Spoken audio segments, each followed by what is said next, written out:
Welcome to Mask Live. Today's episode is on sex trafficking. Learn the signs that your child may be being lured and give your kids the tools to keep them from becoming target for predators.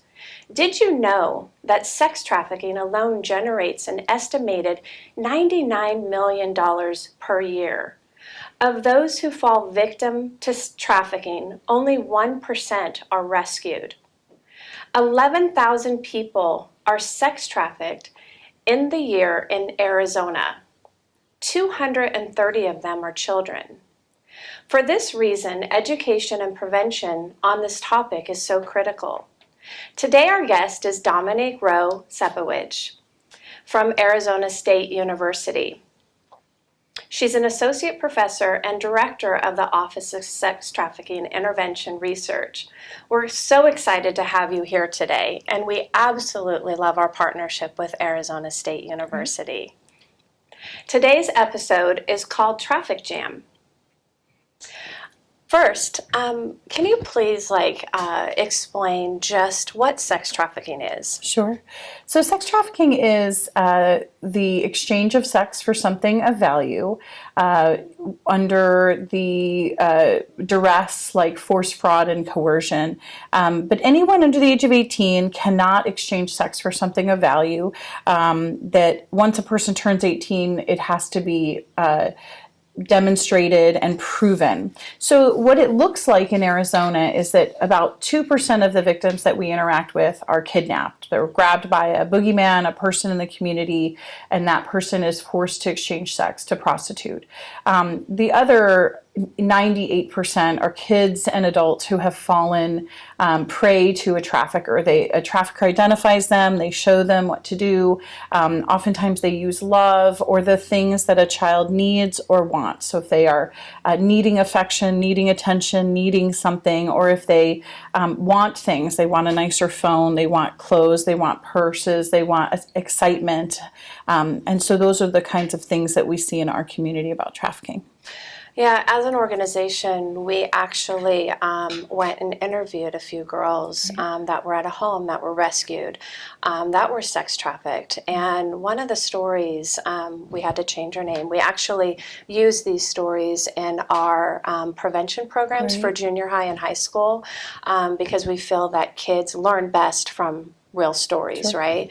But it was so alarming to sit there and talk to these girls. You know, one of the girls was raised from a wonderful home. She was adopted and was being raised by a beautiful family, but still felt like she didn't like the rules and she ended up running away because she thought, oh, that's the answer. I don't like this here. I'm going to go find a better life. Well, she, fell prey to just that. And it was so sad because she, basically what she said, she goes, he was filling a void of love, and I thought he loved me, and I thought I had to do this for him to love me. And so it's just so sad to hear, these stories that, the love, and they're missing something and they're searching for something, but it's actually destroying them in the process. And what we know is that a 15-year-old, how old was she when she ran away?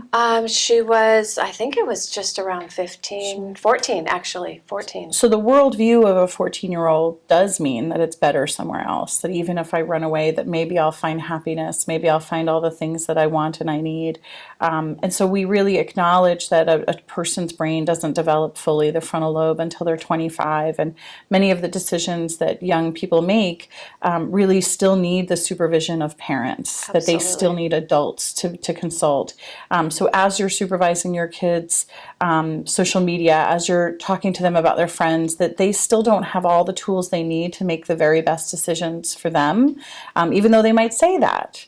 Right. But it is really important that we stay engaged in our children's lives so that we protect them from those decisions they may make, like running towards something that's incredibly dangerous for them and will affect them for the rest of their life. Absolutely. And, we use it just in our programming because what kid doesn't say, oh, I'm going to run away, and we teach them, like, look at, that's not the answer. So what does it, we're going to talk about what the sex trafficking looks like in Arizona. Arizona, but as a whole, what does it look like in the United States? So it's interesting. Every state has unique features of sex trafficking. Some states have big metropolitan centers and some don't. Many communities are rural. And so trafficking looks different in your rural and urban settings. And certainly it looks like in places like Arizona that we have a much bigger problem than other states because, and what we found is that it's not true. What we have is our local law enforcement and our state level legislators are really engaged. So our laws are very good. We have tons of resources for victims. We have many more resources for child victims than we do for adult victims, but we convict traffickers every day here in Maricopa County. And so we're very engaged in preventing more victims from happening. In other states, it's easier to work with victims to provide services and housing and help, but unless you go after the traffickers and the people who are buying them, we can't really change the process of what's happening. So we see that in different states there are different priorities, there are different grants that people have gotten, and that really helps a lot. But in Arizona, we're really one of the leaders of recognizing the problem and realizing that we can't just provide services to victims. And that really evolved probably in the last 5 years, right? Because 5 to 10. Yeah. Because I remember when the topic first started, you know, it's like the new trend, even though it's been happening forever. I remember it was, you know, this is a major problem here. You know, nobody knew how to handle it, but it sounds like Arizona's kind of starting to get a grasp. Having the Super Bowl come in 2015 was a big landmark for us, and we've seen that trend across the country, that if you have a big sporting event and people really call for you to do something about trafficking during that. So for us, it created a citywide City of Phoenix task force with all of the members of the community that are involved, law enforcement, social services, victim services, community members, faith members, and then the Governor's Council started in 2013, and that was driven by Cindy McCain, and so the idea that Arizona has events every single day that brings many, many people with lots of money here. So that change has been slow, but we really are moving in such the right direction here. That's beautiful. That's great news. What age should parents or community really start talking to kids about sex trafficking? I think it's part of the continuum of talking about intimacy and relationships and consent. And so developmentally around 11 seems to be, 5th grade seems to be a place to start talking about. That might be too late, but that seems where kids developmentally and cognitively are understanding consent and in a way of physical connection and intimacy. We start our prevention programming in 7th grade. We have a website called projectstarfish.education, and it's for 7th grade to 12th grade. And so it assumes that there's social development.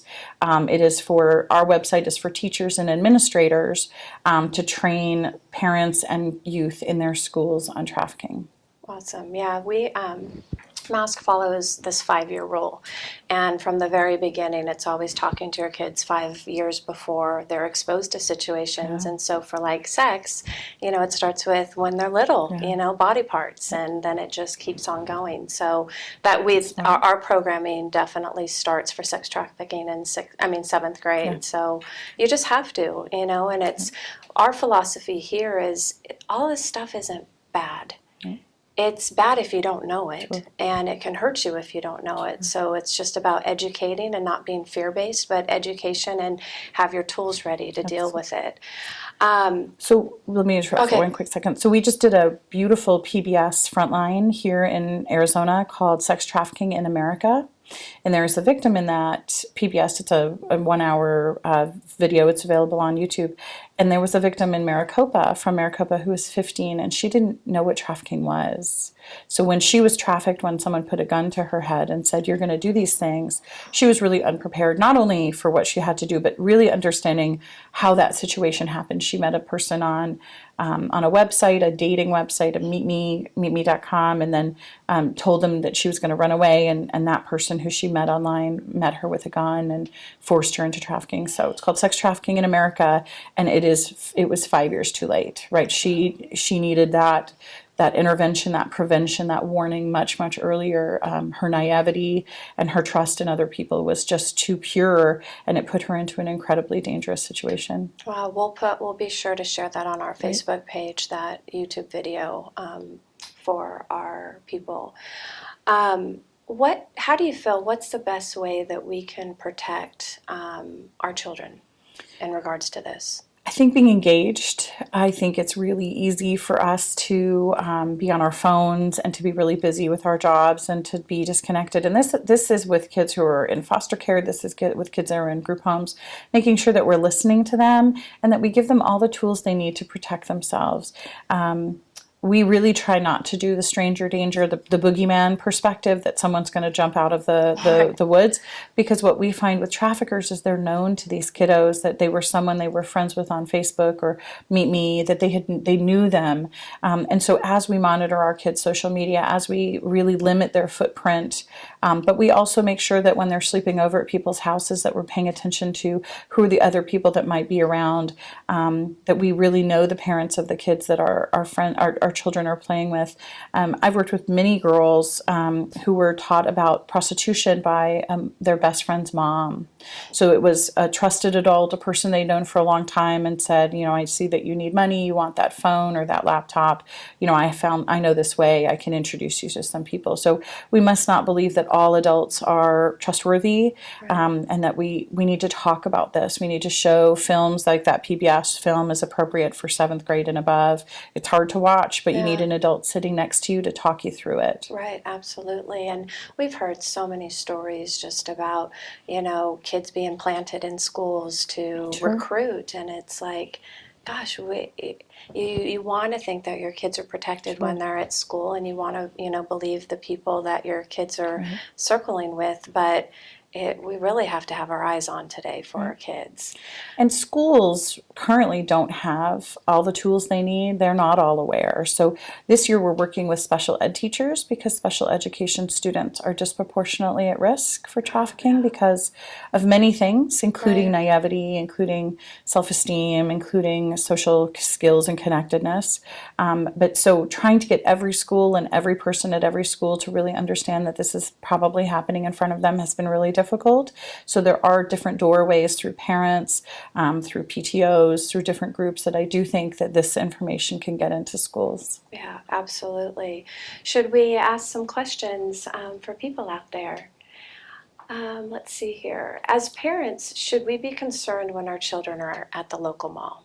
So we do not see, we've heard of one case when a girl was trafficked, but it wasn't from the mall, and I can tell you a little bit about the story. There were 3 girls, they were at a local mall, and a man approached them and said he had a gift card, and would they like to spend that gift card with him? And so they spent the day, they talked to each other, and they were all 16, and they had security around and people around them. They felt very safe and said, sure, and this is a good-looking guy, and he seemed really charismatic and fun, and so they spent their day with him, and he bought them presents with that gift card. And one of them drove home, and one of them's mom picked them up, and the other one was going to take the bus. And he said, I haven't done anything today, right? I'm not a predator. I'd love to drive you home and just be your friend. I don't want to date you.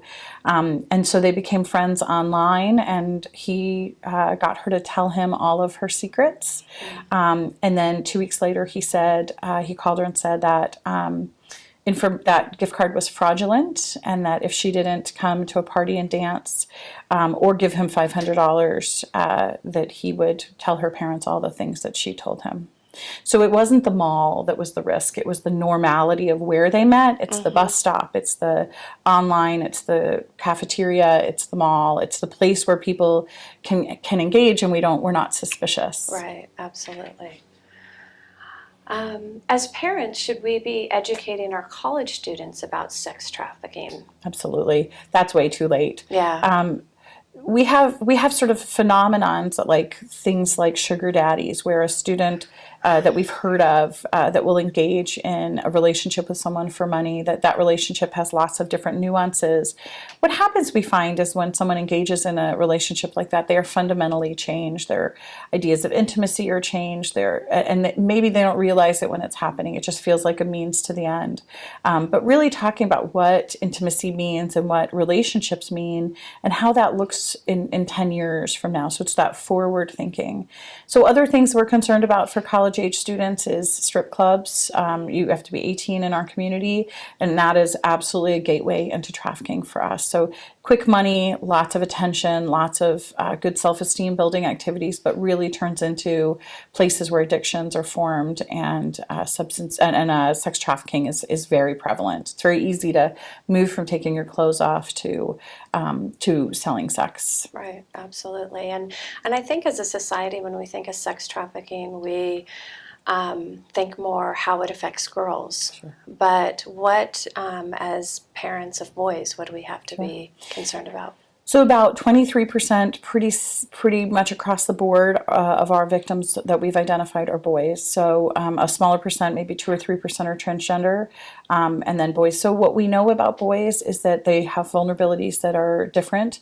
And a large percentage of the boys that we've worked with were identified. They self-identified as homosexual, so they were gay, and they didn't have a support network. So maybe they came out to their family, and their family rejected them. And so they were sort of put into a situation where they didn't have a support network, and that became really difficult for them, and they were exploited. We also know that the markets look different. It's much easier for law enforcement in our community to see girls who are trafficked. The websites are more obvious. There are many, many more buyers, we think, for girls. Mm-hmm. So the boys are being trafficked quieter and in places that are harder for us to see. So we're still limited on what we know about boys. And so, just from things that we've learned in the past, what have you seen with them recruiting these boys to lure the girls into? So we've seen boys being used as recruiters, a couple of very interesting scenarios. We've seen kids who were refugees or kids who didn't have maybe all the social tools they needed being used by traffickers to get to girls. Sometimes it was the boy's sister, but the boy unwittingly and unknowingly gave access to their sister to an adult. Boys are certainly part of it, but we also see women who are traffickers. So again, like the mother of the best friend, we've seen, I had a case we worked with Mesa Police Department where there was a 15-year-old who was trafficked by an old friend of hers who was 20, and she was the primary trafficker. So we have to be very careful about all of our gender assumptions here. Right. People being bought and sold for sex is not all on the street. It's not all online. It's not all in brothels. It's not all in massage parlors. It's everywhere. And so we are still learning every single day about what's happening. But what we know is it's here, and we need to do something about it. There have been a lot of large events in Phoenix lately. Should parents be more concerned around those times? So what we found when we did our research around large events was that trafficking exists in Phoenix and in Arizona regardless of who's visiting. Yeah, okay. So the vast majority of the buyers are local people. They're 480-602 or 623 phone numbers. And certainly people come here and behave differently than they do in their hometown, but not as differently as we would expect. So anywhere that there is men and money, we are going to see a market for prostitution. And what we know about prostitution, which is important to think about, is there are not enough people who want to do it. There are not enough mothers who want our daughters to be prostituted persons. Right. And so what happens is to feed the market, the traffickers have to create new prostituted persons. So we live in a community where there are a few people who are doing this because it's the best thing, the best choice for them. And the vast majority, the other 90%, are coerced and forced and tricked into it. So are they coming in from other states? So, or are they happening within the state? Both. Okay. So we certainly see children who are trafficked here, were born here, were raised here, are in foster care here, are in homes here. And then we have people brought from other places. So both. We are a big market.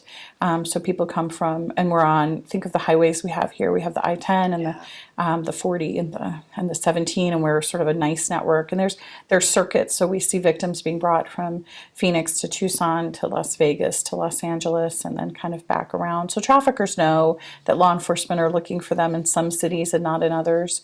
And they know where to go to make the money. They're not, traffickers are oftentimes connected to other traffickers, even just socially. Mm-hmm. And so they know where to bring their victims.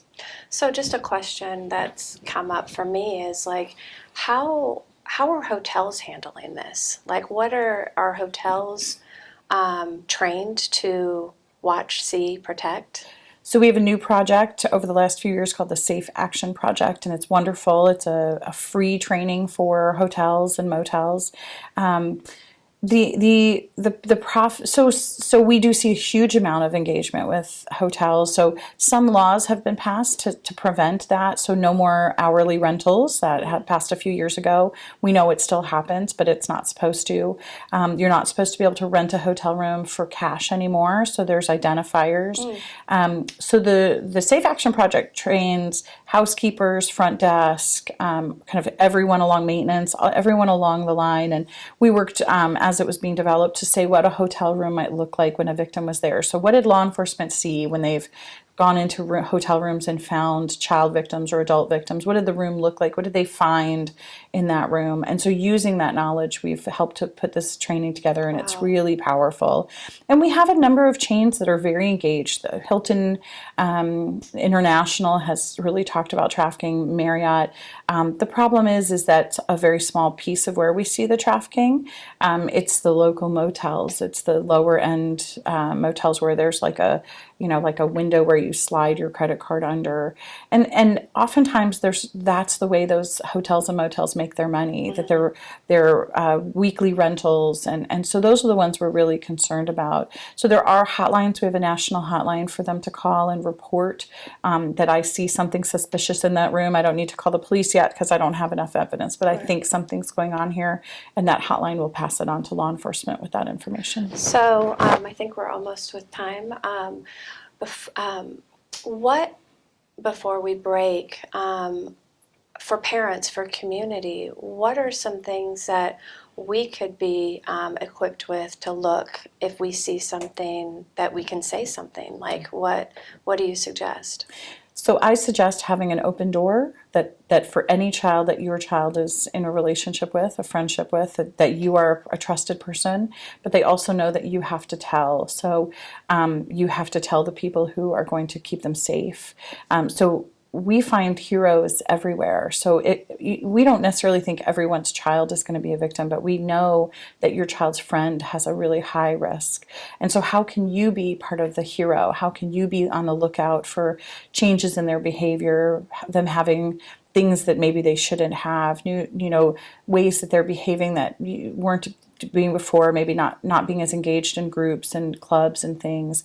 And so if we can be looking for warning signs, that we're much closer to being the solution. So sometimes parents get busy, we work, we're engaged in our own lives, we've got our own parents that we're dealing with, and sometimes we miss the changes in our kids. So it's really about being a community and helping other people watch their kids and being really a warning system.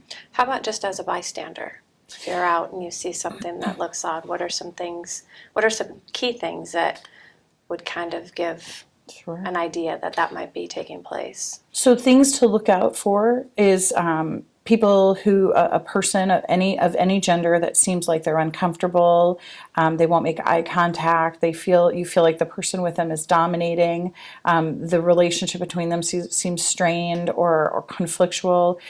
Maybe visual things that you would see would be they would be in a place where they would be being sold or transported.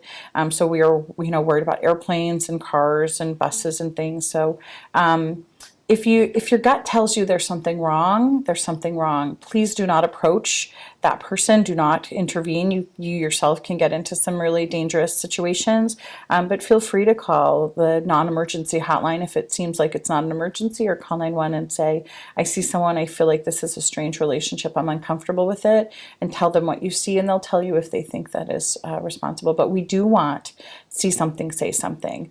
Oftentimes when we first interact with a victim of trafficking, they say everything's fine, right? They've been trained by their trafficker to say, I'm okay, and realize that sometimes it takes a little bit of time to break down the walls and to become trusted towards our victims. Awesome.